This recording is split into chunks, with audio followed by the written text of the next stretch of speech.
Eleanor Grayson sat in the sterile, fluorescent-lit doctor's office, her hands folded tightly in her lap. At 75, she had faced many storms, war, loss, and the relentless march of time, but nothing had prepared her for the words that fell like a guillotine. Stage 4 pancreatic cancer. The doctor's voice was kind but unyielding, explaining timelines and treatments with clinical precision. 6 months, maybe a year. Her mind spun, not with fear of death, but with a sudden, piercing clarity about her life, her legacy, and the children she had raised with every ounce of her heart. Eleanor had always been a planner, a woman who built a life from the ground up. Born in a small Ohio town, she'd worked her way through college, married a man who shared her dreams, and together they built a modest empire chain of local bookstores that became a haven for readers across the state. After her husband, Thomas, passed 10 years ago, she carried on, pouring her soul into the business and her 3 children, Margaret, James, and Clara. She had given them everything: education, love, and a stake in the family legacy. But now, as the doctor's words echoed, she realized that legacy was not just books and buildings. It was her values, her strength, her story. Driving home through the quiet streets of Columbus, Eleanor's thoughts were interrupted by a call from Margaret, her eldest. "Mom, we need to talk about the estate," Margaret said, her voice clipped, businesslike. Eleanor's heart sank. She hadn't even told them about the diagnosis yet. But Margaret's tone carried an urgency that felt like a premonition. By the time Eleanor reached her sprawling Victorian home, her children were already there, seated in the living room, their faces a mix of concern and calculation. "Mom, we heard about the appointment," James began, his voice softer than Margaret's, but no less pointed. "We're worried about you and about what happens next." Clara, the youngest, nodded, her eyes avoiding Eleanor's. They spoke of practical steps and securing the future. But Eleanor saw through the veneer. They were dividing her assets in their minds before she'd even had a chance to process her mortality. The bookstores, the properties, the savings, she could see the numbers flickering in their eyes, the unspoken agreements already forming. That night, alone in her study, Eleanor wept not for the cancer, but for the betrayal. She had raised them to value family, to cherish the intangible wealth of love and trust. But here they were, carving up her life like a pie. She stared at the framed photo of Thomas on her desk, his warm smile a reminder of the promises they'd made to protect their legacy. "What do I do, Tom?" she whispered. The answer came not from him, but from within her, a spark of defiance, a refusal to let her life's work be reduced to a ledger. The next morning, Eleanor called her lawyer, Samuel Wright, a man who had known her family for decades. "I want to create a trust," she said, her voice steady. "One my children can't touch. Not now. Not ever." Samuel paused, surprised, but Eleanor was resolute. She wasn't punishing her children. She was protecting them from themselves and preserving her legacy for something greater. Over the next week, she and Samuel worked tirelessly, drafting a trust that would funnel her wealth into a foundation for literacy, supporting libraries and reading programs across Ohio. The bookstores would remain operational, but their profits would serve the community, not her children's ambitions. As she signed the papers, Eleanor felt a weight lift. The cancer was still there, a ticking clock, but she had taken control of her story's ending. She thought of her children, their faces when they'd learn what she'd done. Would they understand? Would they hate her? The thought stung, but she pushed it aside. This wasn't about revenge. It was about teaching them what she'd always tried to instill, that true wealth lies in giving, not taking. By the end of the week, Eleanor's diagnosis was no longer a death sentence, but a catalyst. She began reaching out to old friends, reconnecting with the community she'd served for decades. She visited the bookstores, talking to employees and customers, soaking in the stories that filled the shelves. Each conversation was a reminder of why she'd built this life not for profit, but for connection, for meaning. The trust was her final act of love, not just for her children, but for the world she'd leave behind. Eleanor's days took on a new rhythm, one dictated not by fear, but by purpose. The cancer treatments began chemotherapy sessions that left her exhausted but undeterred. She refused to let the disease define her. Instead, she threw herself into the foundation's work, meeting with librarians, educators, and community leaders to shape its mission. The trust was her shield, her way of ensuring her values endured.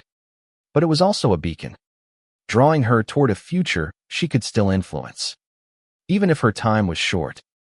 Her children, however, were not as accepting. Margaret was the first to confront her, arriving at the house one crisp autumn afternoon, her face a storm of indignation. "Mom, how could you do this?" she demanded, clutching a copy of the trust documents Samuel had sent. "You're cutting us out your own children." Eleanor sat calmly at the kitchen table, pouring tea for them both, her hands steady despite the tremor in her heart. "Margaret, this isn't about cutting you out," she said softly. "It's about making sure what I built lasts for something bigger than us." Margaret's eyes narrowed, her voice sharp. "You're punishing us for caring about your future." Eleanor wanted to reach out, to bridge the gap, but Margaret's words felt like a wall. James and Clara were no less upset, though their approaches differed. James called, his tone measured but cold, asking if she'd considered the family's needs. Clara, ever the quiet one, sent a long email, her words laced with hurt, accusing Eleanor of abandoning them. Each confrontation chipped away at her resolve, but she held firm, knowing this was the hardest love she could give. Between treatments, Eleanor visited her flagship bookstore, The Open Page, a cozy haven filled with the scent of paper and coffee. There, she found solace among the shelves, where customers shared stories of how her stores had shaped their Lavisa teenager who discovered poetry, a retiree who found community in a book club. These moments fueled her, reminding her why the trust mattered. She began writing letters to her children, not to explain her decision, but to share the stories of her life, the lessons she hoped they'd one day understand. She wrote about her childhood, her struggles, the joy of building something with Thomas. The letters were her attempt to rebuild the bridge her children had burned. One evening, as she sat in the bookstore's reading nook, a young volunteer named Lily approached her. Lily was barely 20, with bright eyes and a passion for literacy that mirrored Eleanor's own. "Mrs. Grayson, I heard about the foundation," Lily said, her voice trembling with awe. "It's going to change so many lives." Eleanor smiled, her heart swelling. This was the legacy she wanted not just for her children, but for every child who found refuge in a book. She invited Lily to help with the foundation, and the girl's enthusiasm became a spark that reignited Eleanor's hope. But the physical toll was undeniable. The chemotherapy drained her, and there were days when she could barely leave her bed. On those days, she'd lie in her sunlit bedroom, staring at the garden Thomas had planted decades ago, now blooming with roses and lavender. She thought of her children, wondering if they'd ever see beyond their anger. She didn't want their pity or their greed. She wanted their understanding. The trust wasn't a wall between them. It was a door. If only they'd walk through it. As winter approached, Eleanor's strength waned, but her spirit grew fiercer. She began hosting community readings at the Open Page, inviting local authors and poets to share their work. The events drew crowds, and Eleanor felt a quiet pride watching strangers connect over stories. She saw glimpses of her children in the audience, Margaret's intensity, James's quiet observation, Clara's sensitivity, but they never came. Still, she wrote to them, pouring her heart into each letter, hoping one day they'd read them and see her not as a mother who withheld, but as one who gave everything. The first snow fell in late November, blanketing Columbus in a hush that mirrored Eleanor's inner calm. Her body was weaker now, the cancer's grip tightening, but her mind was sharp, her purpose unwavering. The foundation was taking shape, with Lily and a small team of volunteers organizing outreach programs. Eleanor spent her mornings reviewing their plans, her afternoons in the bookstore, and her evenings writing. The letters to her children had become a ritual, each one a thread in the tapestry of her life she hoped to leave them. One afternoon, as she sat in her study, a knock at the door startled her. It was Clara, her youngest, standing on the porch with snowflakes in her hair, her eyes red from crying. "Mom, I read your letters," she said, her voice breaking. "I'm so sorry." Eleanor pulled her inside, wrapping her in a hug that felt like mending a torn seam. Clara confessed she'd been hurt by the trust, feeling it was a rejection, but the letters had opened her eyes to her mother's heart. "I didn't understand," Clara whispered. "You're not taking away from usury, giving to everyone." For the first time in months, Eleanor felt a flicker of hope for her family.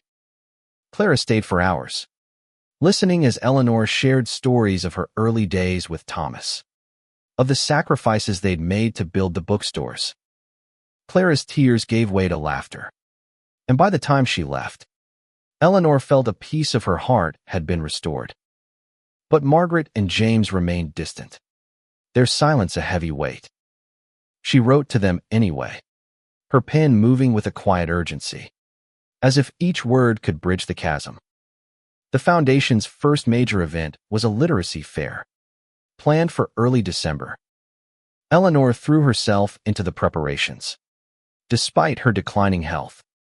She wanted it to be a celebration of stories, a testament to the power of words to heal and unite.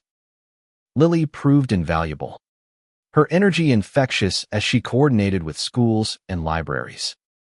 On the day of the fair, the open page was transformed into a vibrant hub, with children reading aloud, authors signing books, and volunteers distributing free novels. Eleanor watched from a corner, her heart full, though her body ached. She saw her legacy in every smile, every page turned. But the joy was tempered by a call from Samuel.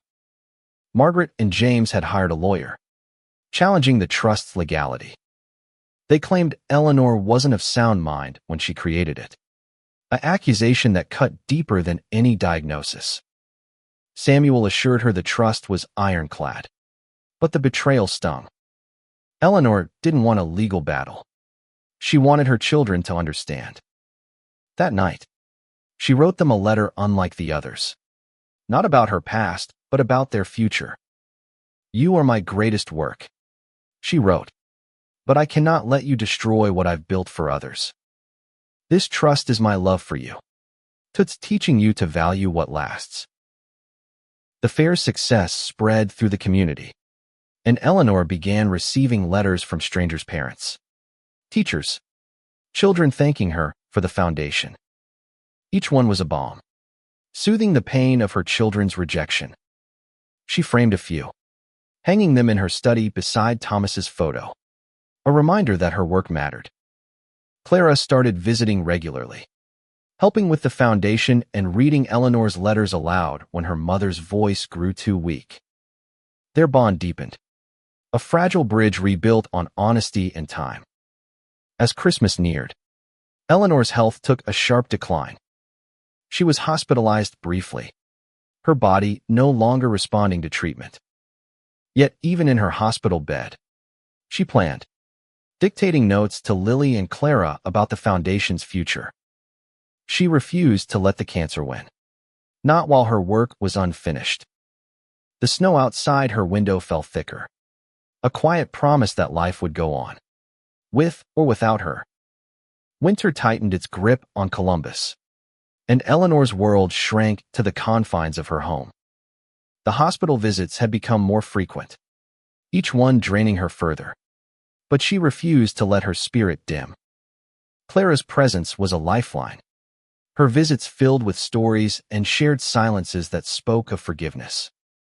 Eleanor cherished these moments, but the absence of Margaret and James was a wound that wouldn't heal. Their legal challenge loomed, a shadow over her final days. But she focused on what she could control, the foundation, her letters, and the love she still held for her children. The foundation's work expanded, with Lily spearheading a program to donate books to underfunded schools. Eleanor watched with pride as the young woman grew into a leader, her passion a mirror of Eleanor's younger self. They spent hours together, planning new initiatives, a mobile library, reading scholarships, author workshops. Eleanor's body might have been failing, but her vision was alive, carried forward by those she'd inspired. She began mentoring Lily, passing on not just strategies, but stories, weaving her life's lessons into the foundation's future. One evening, as a blizzard raged outside, Clara brought a surprise, a stack of old family photos. They spent hours flipping through them, laughing over memories of camping trips and bookstore openings. The photos reminded Eleanor of the family they'd once been, before greed and misunderstanding had driven them apart. She decided to include some in her letters to Margaret and James, hoping the images would soften their hearts. "These are who we were," she wrote, "and who we can still be, if you choose love over resentment."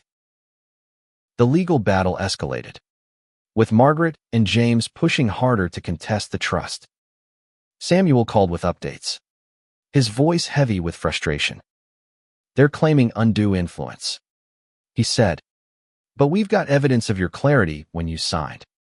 Eleanor nodded, though he couldn't see her. She didn't want to fight her children in court. She wanted them at her side. But she also knew the trust was non-negotiable. It was her final stand, her way of ensuring her values outlived her. To distract herself, Eleanor threw her energy into a new project, a memoir. She began dictating it to Clara, her voice weak but her words vivid. She recounted her childhood in Ohio, her love story with Thomas, the struggles and triumphs of building the bookstores. The memoir wasn't just for her children. It was for the foundation, a testament to why literacy mattered, why stories could change lives. Writing it gave her purpose, a way to leave her voice behind when her body gave out. One morning, Lily arrived with news. The foundation had received a grant, enough to fund the mobile library for a year. Eleanor's eyes welled with tears, not from pain, but from joy. She imagined children in rural towns, their faces lighting up as the library van arrived, books spilling into their hands. This was her legacy, not the money her children fought over, but the lives she touched. She asked Lily to bring the grant papers to her bedside, signing them with a trembling hand, her signature a final mark of defiance against her illness. As January dawned, Eleanor's strength faded further. She spent more time in bed, her world narrowing to the garden view outside her window and the voices of Clara and Lily. Yet even as her body weakened, her resolve grew. She wrote one last letter to Margaret and James, not pleading but inviting. "Come see me," she wrote. "Not for the trust, not for the money, but for us. I'm still your mother, and I love you." She didn't know if they'd come, but she sent the letters anyway, her heart heavy with hope. The days blurred into a haze of pain and medication, but Eleanor clung to her purpose like a lifeline. Her bedroom became a command center for the foundation, with Clara and Lily bringing plans and updates to her bedside. The mobile library was taking shape. Its design finalized a bright van painted with book covers, a beacon of hope for rural children. Eleanor's heart swelled at the thought, though her body protested every movement. She refused to let the cancer steal her final act. Clara had become her anchor, reading aloud from the memoir when Eleanor's voice failed. The words brought back memories of Thomas, of their early days dreaming big in a small apartment. Eleanor hoped the memoir would show her children the woman she'd been, not just their mother, but a fighter, a dreamer, a builder. She dictated new chapters, her voice a whisper, weaving lessons of resilience and generosity. "This is for you," she told Clara, "and for them, if they'll listen." Margaret and James remained distant, their legal challenge a constant hum in the background. Samuel assured Eleanor the trust was secure, but the fight drained her spirit. She didn't want her children's last memory of her to be a courtroom battle. One evening, she asked Clara to call them, to invite them one last time. "Tell them I don't have long," she said, her voice steady despite the tears in Clara's eyes. Clara nodded, promising to try, though they both knew the odds were slim. The foundation's work kept Eleanor grounded. Lily brought stories of children at the literacy fair, their eyes wide with wonder as they held their first books. One letter, from a 10-year-old girl named Sarah, stood out. "Thank you for the books," Sarah wrote. "I want to be a writer someday, like you." Eleanor clutched the letter, her heart aching with a mix of joy and sorrow. She asked Lily to invite Sarah to the bookstore, wanting to meet the girl who reminded her of herself at that age. Sarah's visit was a bright spot in a darkening world. The girl was shy but curious, her questions tumbling out as she sat with Eleanor in the bookstore's reading nook. Eleanor shared stories of her own childhood, of sneaking books under the covers with a flashlight. She gave Sarah a journal, encouraging her to write her dreams. As Sarah left, clutching the journal, Eleanor felt a quiet victory. A cancer could take her body, but it couldn't touch her impact. That night, Clara returned with news. James had agreed to visit. Eleanor's heart leapt, though she tempered her hope. When James arrived, he stood awkwardly in the doorway, his face a mask of conflict. "Mom, I don't understand why you did this," he said, gesturing to the trust documents on her nightstand. Eleanor reached for his hand, her grip weak but firm. "James, it's not about taking away from you," she said. "It's about giving you something bigger to believe in." They talked for hours, James's defenses softening as Eleanor shared her fears, her hopes, her love. By the time he left, there was a tentative peace, a crack in the wall between them. Margaret, however, remained unmoved. Her lawyer sent a new motion, escalating the legal fight. Eleanor felt the sting but refused to let it define her. She focused on the foundation, on Sarah's journal, on James's visit. She wrote one final letter to Margaret, pouring out her heart. "You're my daughter, and I'll always love you," she wrote. "But this trust is my love for the world, too. I hope one day you'll see that." She sealed the letter, knowing it might be her last. February brought a bitter cold, and Eleanor's world grew smaller still. She was bettered now, her strength sapped by the cancer's relentless advance. Yet her mind remained a lighthouse, guiding the foundation's work through the storm of her illness.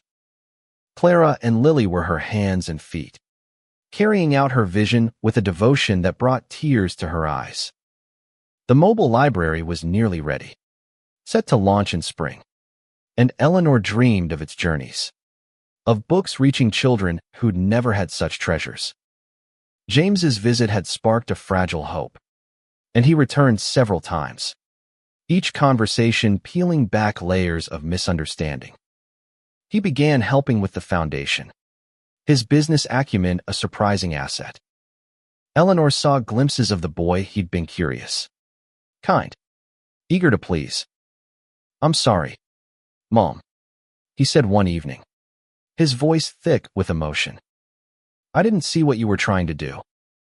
Eleanor squeezed his hand, too weak to speak, but grateful for the mending of their bond. Margaret, however, remained a ghost. Her legal challenges continued, each motion a dagger to Eleanor's heart. Clara tried to reach her, but Margaret's responses were curt, her anger unyielding. Eleanor refused to let it consume her. She focused on the memoir, now nearly complete, its pages a mosaic of her life's joys and struggles. She dictated the final chapters to Clara, her voice barely a whisper, recounting the lessons she hoped her children would carry forward, that love is sacrifice, that legacy is service.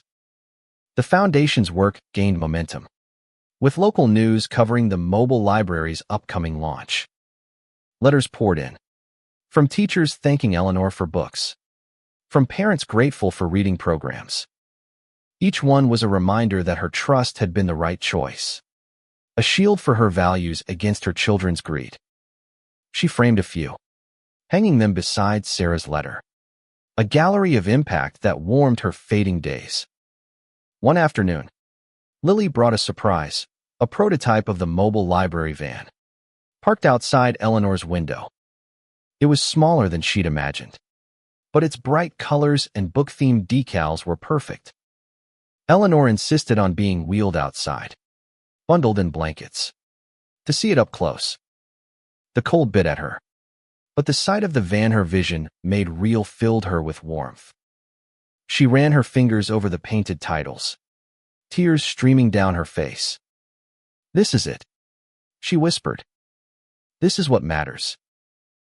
That evening, Clara read aloud from the memoir, her voice steady despite her tears. Eleanor listened, her eyes closed, the words weaving a bridge between her past and the future she'd built. She asked Clara to publish the memoir through the Foundation, with proceeds funding literacy programs. It was her final gift, not just to her children, but to the world. She hoped Margaret would read it one day, would see the love woven into every page. As night fell, Eleanor felt a shift, a quiet acceptance settling over her. She was tired, but not defeated. The trust, the foundation, the memoir, they were her defiance against the cancer, against the fractures in her family. She whispered to Clara, "Keep going. For me. For them. For everyone." Clara nodded, her hand tight around Eleanor's. Outside, the snow fell softly, blanketing the world in silence, as Eleanor drifted into a fragile peace, her legacy secure. Eleanor's world was now a single room, its walls adorned with photos, letters, and the quiet hum of her legacy. The cancer had claimed most of her strength, but her spirit burned bright, fueled by the Foundation's progress and the fragile reconciliation with James. Clara was a constant presence, her devotion a balm to Eleanor's aching heart. The mobile library's launch was days away, and Eleanor clung to the hope of seeing it, even if only through a window. James had become a regular visitor, his guilt giving way to a quiet commitment to the Foundation. He helped organize the launch, coordinating with Lily to ensure every detail was perfect. Eleanor watched him with pride, seeing the man he could become, one who valued purpose over profit. They talked late into the night, not about the trust, but about life, about the mistakes they'd both made. "I wish I'd understood sooner," James said, his voice breaking. Eleanor smiled, her hand weak but warm in his. "You're here now?" she said. "That's enough." Margaret's absence was a shadow, her legal fight unrelenting. Samuel called with updates, his tone weary but confident. "The court's leaning our way," he said. "The trust is solid." Eleanor nodded, though the victory felt hollow. She didn't want to win against her daughter. She wanted to win her back. She wrote one last letter, her hand trembling. The words simple but raw. "Margaret, I love you. Come home." Clara mailed it, but there was no response. Only silence. The memoir was complete, its pages bound and ready for publication. Clara read the final chapter aloud, her voice trembling as she recounted Eleanor's hopes for her children. "I want you to know that everything I did was for love."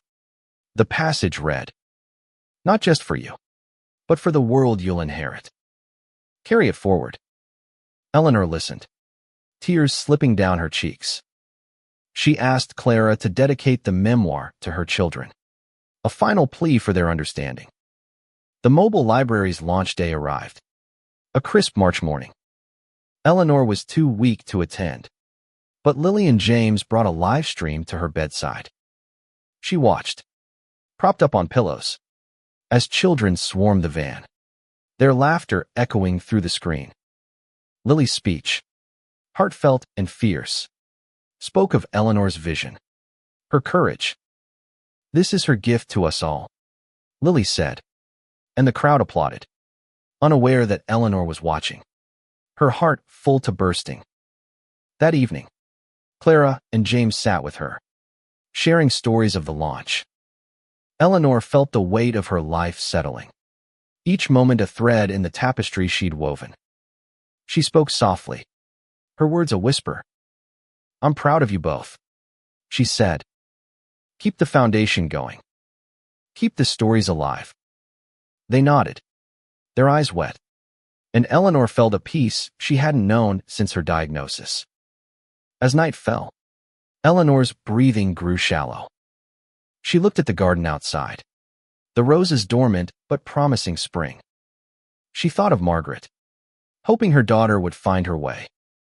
She thought of the children who'd hold books because of her, of the stories that would outlive her. With Clara and James at her side, she closed her eyes, her legacy a light that would never fade. Eleanor's final days were a quiet surrender, not to the cancer, but to the peace she'd found. The room was filled with the soft glow of morning light, the walls a testament to her life photos of Thomas, letters from strangers, the memoir on her nightstand. Clara and James were there, their presence a steady anchor.